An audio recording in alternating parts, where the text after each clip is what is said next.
Hello dear students, मैं प्रसून पांडे अपने channel a solution of physics में आपका मोस्ट वेलकम करता हूं। आइए हमारे चैनल में हम क्लास 11th के वीडियो में हम प्रेजेंट हैं आपके सामने।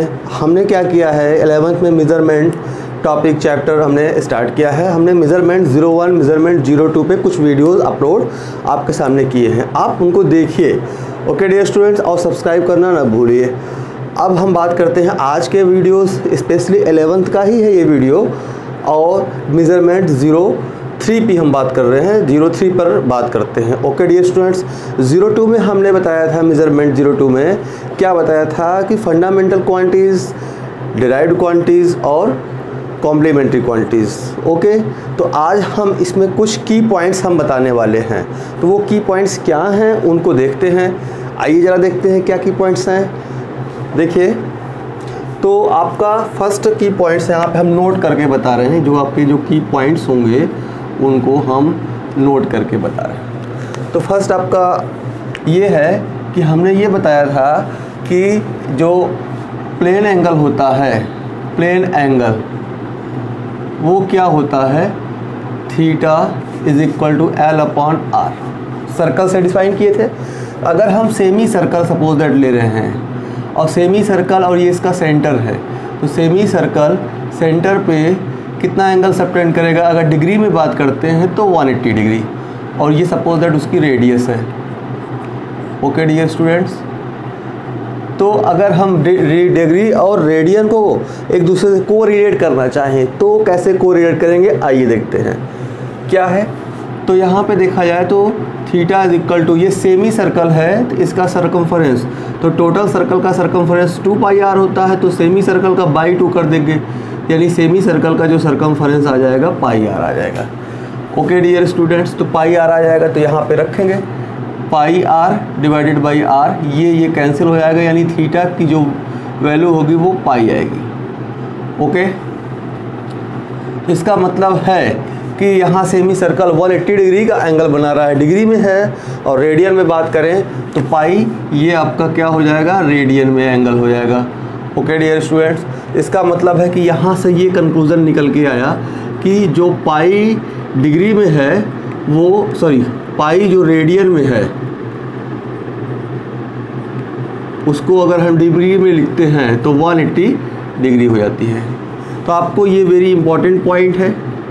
ओके डियर स्टूडेंट्स, ऐसी बात में अगर हम बात करते हैं, क्या कोई x रेडियन है, अगर x रेडियन है तो उसको डिग्री में कन्वर्ट करना है, तो पाई रेडियन 180 डिग्री होता है, तो x रेडियन 1 रेडियन क्या होगा, 1 रेडियन की जब हम बात करेंगे तो आपका 1 रेडियन जो होगा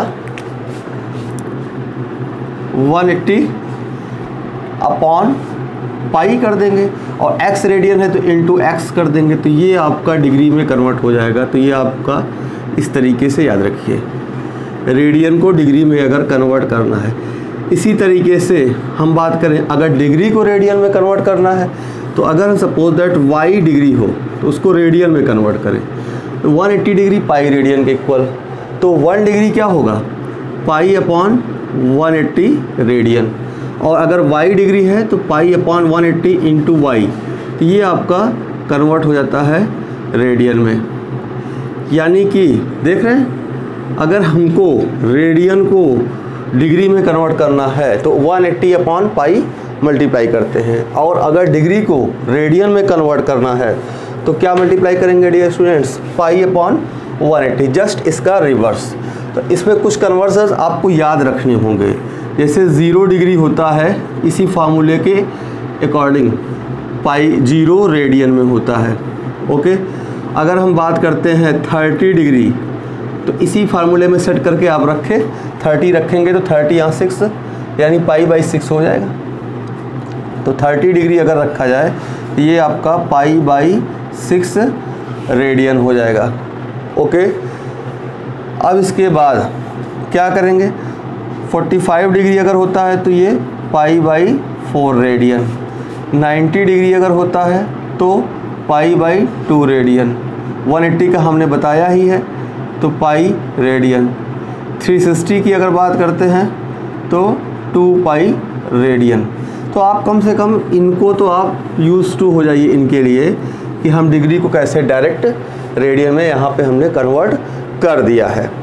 अब स्टूडेंट्स हम यहाँ पे बात करते हैं कुछ सॉलिड एंगल से रिलेटेड की पॉइंट्स। तो सॉलिड एंगल से रिलेटेड की पॉइंट्स यहाँ पे हम देख रहे हैं, आपका थर्ड है। तो हमको ये पता है कि सॉलिड एंगल जो स्मॉल सेगमेंट होता है वो कितना बनाता है किसी स्फीयर का। जैसे हमने बनाया था स्फीयर, हमने बना दिया था और ये स्मॉल सेगमेंट था DA, और ये सेंटर पे कितना सॉलिड एंगल सबटेंड कर रहा था वो d ओमेगा। स्मॉल सेगमेंट है तो हम DA ले रहे हैं एरिया, और स्मॉल एंगल है तो d ओमेगा ले रहे हैं। तो जो सॉलिड एंगल है d omega is equal to DA/r² steradian, ये हमने बताया था। ओके, अगर हम बात करें टोटल स्फीयर सेंटर पे कितना एंगल सबटेंड करेगा तो देखेंगे तो यहाँ पे क्या लिख सकते हैं कि angle subtended bye sphere, total sphere की बात कर रहे हैं, एट इट्स सेंटर। ये एंगल सेल्फ अंडरस्टूड है कि सॉलिड एंगल के हम डिस्कस कर रहे हैं। तो क्या लिखेंगे, अब d ओमेगा नहीं लिखेंगे बल्कि अब एक बड़ा एंगल है तो ओमेगा लिखना पड़ेगा, और एरिया की जगह पे DA नहीं लिखना पड़ेगा, बड़ा एरिया है तो AR²। और A की वैल्यू स्फीयर का जो एरिया होता है सरफेस एरिया 4πr² होता है स्फीयर का अपॉन r²। तो ये कैंसिल कर देंगे तो फाइनली आपका जो ओमेगा की वैल्यू आएगी 4π आ जाएगी। यानी कि स्फीयर अपने सेंटर पे 4π एंगल सबटेंड करता है। स्फीयर ही नहीं, कोई भी आर्बिट्री शेप की बॉडी है, यानी कि a body of any arbitrary shape, किसी भी आर्बिट्री शेप की अगर बॉडी है वो क्या करेगी, subtend total angle at its centre, यानी अपने सेंटर पे कितना टोटल एंगल सबटेंड करेगी इज इक्वल टू वो हम 4π, यही एंगल। तो ये पॉइंट याद रखिएगा, ये क्लास 12 में जब जाएंगे तो गॉस लॉ जब हम पढ़ाएंगे तो वहाँ पे ये चीज़ें आपको मिलेंगी डियर स्टूडेंट्स। तो ये आपके की पॉइंट्स हैं, इनको नोट करिए और इसके बाद हम आगे नेक्स्ट टॉपिक बताते हैं। हाँ तो स्टूडेंट्स अब हम यहाँ पे बात कर रहे हैं सिस्टम्स ऑफ मेज़रमेंट। मेज़रमेंट के लिए क्या क्या सिस्टम्स अभी तक यूज़ में होते आ रहे हैं, अब प्रेजेंट में कौन सा सिस्टम यूज़ किया जा रहा है तो उसको हम डिस्कस करते हैं थोड़ा सा। देखिए यहाँ पे आपका नेक्स्ट जो है systems of measurement, systems of measurement. तो मेज़रमेंट के लिए जो सिस्टम्स फॉलो हो रहे हैं या फॉलो हो रहे थे, पहले क्या हो रहे थे बट प्रेजेंट में अब क्या हो रहे हैं, उनको हम डिस्कस करते हैं। तो देखिए यहाँ पे हम बात करते हैं, यहाँ पे हम ऐसे लिखते हैं, सिस्टम लिख रहे हैं, ओके, और यहाँ पे फिज़िकल क्वांटिटीज़, यानी किस सिस्टम में कौन कौन सी फिज़िकल क्वांटिटी यूज़ की जाती थी और अब क्या यूज़ की जा रही हैं। तो physical quantities, okay dear students. Physical quantity में हम बात करते हैं, फिज़िकल क्वांटिटी में यहाँ पे हम लिख रहे हैं आपका मास, सॉरी मास से अच्छा है पहले लेंथ लिख रहे हैं, ओके डियर स्टूडेंट, लेंथ, मास और टाइम।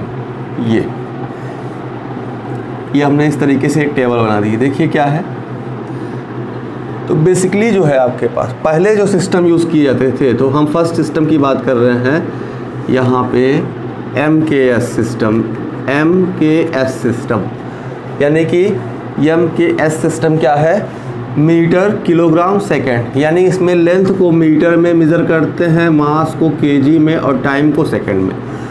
इसको MKS सिस्टम का एक दूसरा भी नाम है, इसको ध्यान में रखना पड़ेगा, इसको हम ब्रिटिश सिस्टम भी कहते हैं। ब्रिटिश सिस्टम, जैसे कभी पूछ लिया कोई कि what is the British system in physics, तो आप बता सकते हैं, ओके। नेक्स्ट आपका है CGS सिस्टम, यानी लेंथ इसमें सेंटीमीटर में, मास ग्राम में और टाइम सेकंड में। CGS सिस्टम का एक और भी नाम है, इसको फ्रांसीसियन सिस्टम भी कहते हैं, फ्रांसीसियन सिस्टम, ओके, ये फ्रांस में डेवलप हुआ था, जबकि ये ब्रिटेन में डेवलप हुआ था। नेक्स्ट आपका है FPS सिस्टम। कौन सा सिस्टम है डियर स्टूडेंट्स? FPS।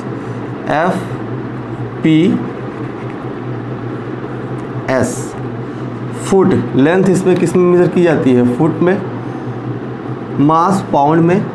पाउंड का मतलब समझ रहे हैं, केक वगैरह जब आप लेते हैं तो वो पाउंड में ही वेट करके दिया जाता है। टाइम को सेकंड में। लास्ट आपका है SI सिस्टम। SI सिस्टम ये है, इसको हम बताएंगे डिटेल में। प्रेजेंट में यही सिस्टम आपका यूज़ में आ रहा है, हम SI सिस्टम को ही प्रेजेंट टाइम में फॉलो करते हैं। तो SI सिस्टम क्या है इसको हम यहाँ पे देखते हैं। देखिए, तो यहाँ पे हम लिख रहे हैं SI system. SI system, okay dear student. तो SI सिस्टम सबसे पहले फर्स्ट ऑफ ऑल इसका आपको फुल फॉर्म पता होना चाहिए। तो फुल फॉर्म क्या है इसका? Standard international system. Okay dear student, ये फुल फॉर्म हो गया। दूसरी चीज़ क्या है? प्रेजेंट में यही यूज़ हो रहा है, ठीक है। It is used in present time. और नेक्स्ट पॉइंट क्या है? इसमें अभी तक जितने भी सिस्टम्स थे 3 फिजिकल क्वांटिटीज़ थी, इसके साथ क्या है? 7 फिजिकल क्वांटिटीज़ यूज़ में आएंगी। तो यहाँ पे आपका है 7 फिजिकल क्वांटिटीज़ में यूज़ में आती हैं, और उनके लिए 7 यूनिट्स भी यूज़ किए जाते हैं। वो 7 फिजिकल क्वांटिटीज़ क्या हैं, यहाँ पे हम इस तरीके से टेबल फटाफट बनाते हैं। तो पहला जो आपका फिजिकल क्वांटिटी है लेंथ। अच्छा, एक पॉइंट यहाँ पे और याद रखिएगा, MKS का ये बड़ा भाई है। MKS का स्टैंडर्ड फॉर्म है। MKS में जो 3 यूज़ होते थे वही यहाँ पे भी यूज़ होंगे, बट उससे ज़्यादा 4 एक्स्ट्रा भी यूज़ होंगे। तो यहाँ पे नेक्स्ट पॉइंट कर सकते हैं कि इट इज़ एक्सटेंडेड फॉर्म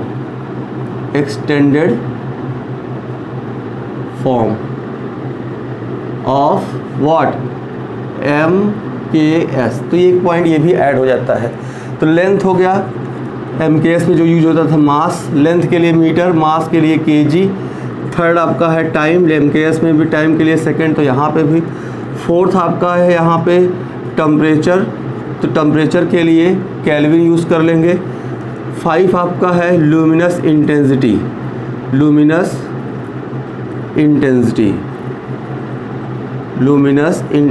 तो लुमिनस इंटेंसिटी के लिए कैडिला यूज़ करते हैं, CD। आपका है इलेक्ट्रिक करंट। नेक्स्ट आपका फिजिकल क्वांटिटी है इलेक्ट्रिक करंट। तो इलेक्ट्रिक करंट के लिए हम एम्पियर यूज़ कर लेते हैं, 7 यूनिट। और यहाँ पे देखते हैं नेक्स्ट आपका है मॉलिक्यूलर अमाउंट ऑफ सब्सटेंस।